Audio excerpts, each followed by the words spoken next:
नमस्ते दोस्तों, अलीप्रो सॉफ्ट में आपका स्वागत है। आज हम कक्षा 8 के पाठ्य पुस्तक वसंत में संकलित एक नई कविता लेकर आए हैं जिसका नाम है एक कठिन समय नहीं है। इस पाठ्य पुस्तक का 8वां लेसन है।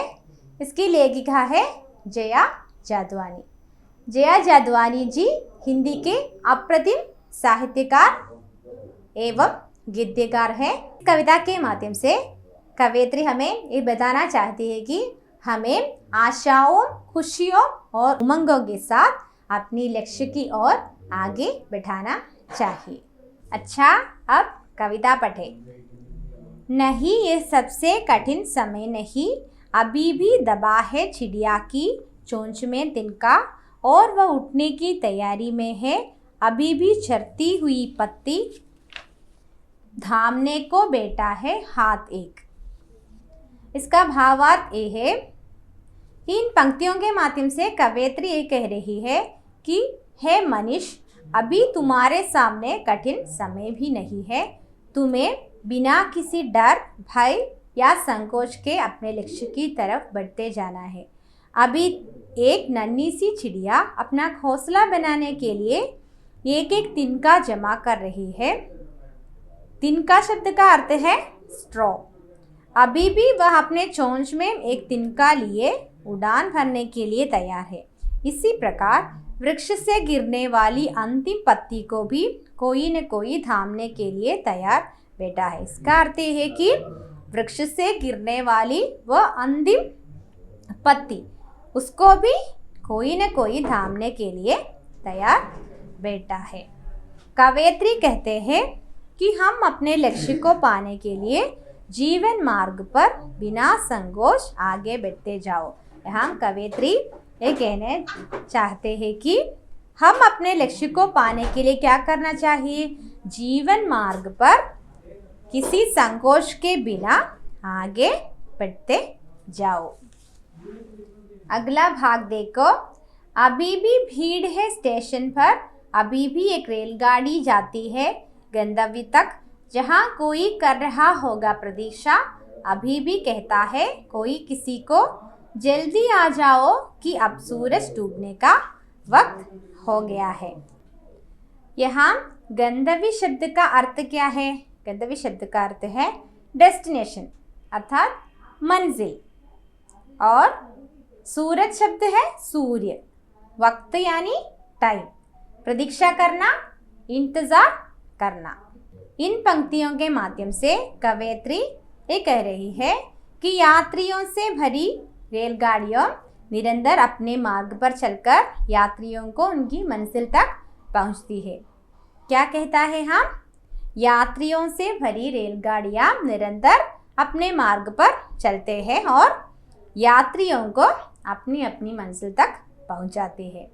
ये रेलगाड़ियां मनुष्य को प्रेरित करते हुए कहती है कि अभी उनके जीवन में कठिन समय नहीं है।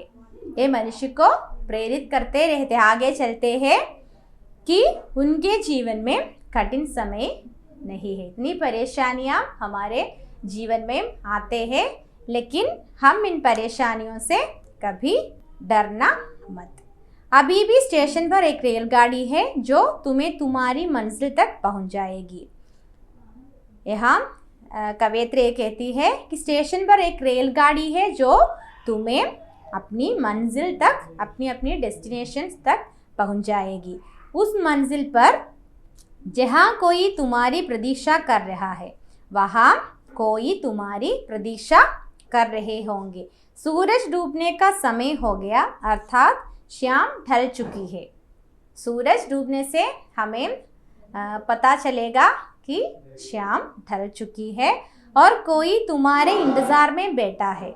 उस समय हमारे मन में ये विचार आते हैं कि कोई हमारे इंतज़ार में बैठे होंगे। अतः तुम्हें अपने मार्ग में निरंतर आगे बढ़ते जाना चाहिए।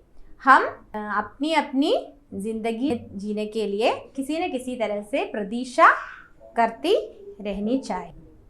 अगला भाग ये है, अभी कहा जाता है उस कथा का आखिरी हिस्सा जो बूढ़ी नानी सुना रही सदियों से दुनिया के तमाम बच्चों को अभी आती है एक बस अंतरिक्ष के पार की दुनिया से, लाएगी बचे हुए लोगों की खबर, नहीं है सबसे कठिन समय नहीं। यहाँ आखिरी हिस्सा से क्या अर्थ है? आखिरी हिस्सा यानी अंतिम भाग। तमाम शब्द का अर्थ है सारे। अंतरिक्ष यानी आकाश। पार शब्द का अर्थ है दूसरी तरफ यानी अदर साइड। यहाँ कवयित्री ये संदेश देना चाहती है कि किसी काम करने पर अधिक सोचना नहीं चाहिए। इतने सोचने से हमारे मन में बहुत परेशानियां आते होंगे, इसलिए हमें अधिक नहीं सोचना चाहिए। लक्ष्य तक पहुंचने का प्रयास हमेशा जारी रखना चाहिए। हमारे मन में कोई लक्ष्य है तो उस लक्ष्य तक पहुंचने का प्रयास हमेशा जारी रखना है। यहाँ पर कवयित्री नानी की कहानी और अंतरिक्ष के दूसरी तरफ से आते हुए बस का उदाहरण देते हुए कहती है कि नानी जो कि सदियों से बच्चों को कहानियाँ सुनाती आई है, उनकी कहानी का अंतिम हिस्सा शिक्षाप्रद है, वह अभी भी बचा हुआ है।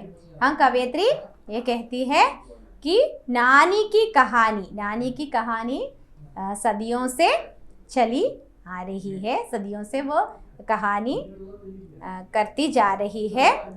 उनकी कहानी का अंतिम हिस्सा शिक्षाप्रद है, वह अभी भी बचा हुआ है। अर्थात हम चाहे तो अभी भी अपने लक्ष्य की तरफ बढ़ते हुए नए कार्य की शुरुआत कर सकते होंगे। दोस्तों, ये कविता सबको अच्छी लगी? अच्छा, ये कविता यही समाप्त हो गई है। अगले क्लास में हम एक नया पाठ लेकर आएंगे। अगर तुम्हें कोई डाउट हो तो नीचे दिए हुए मेल बॉक्स में हमें ज़रूर मैसेज भेज देना। धन्यवाद।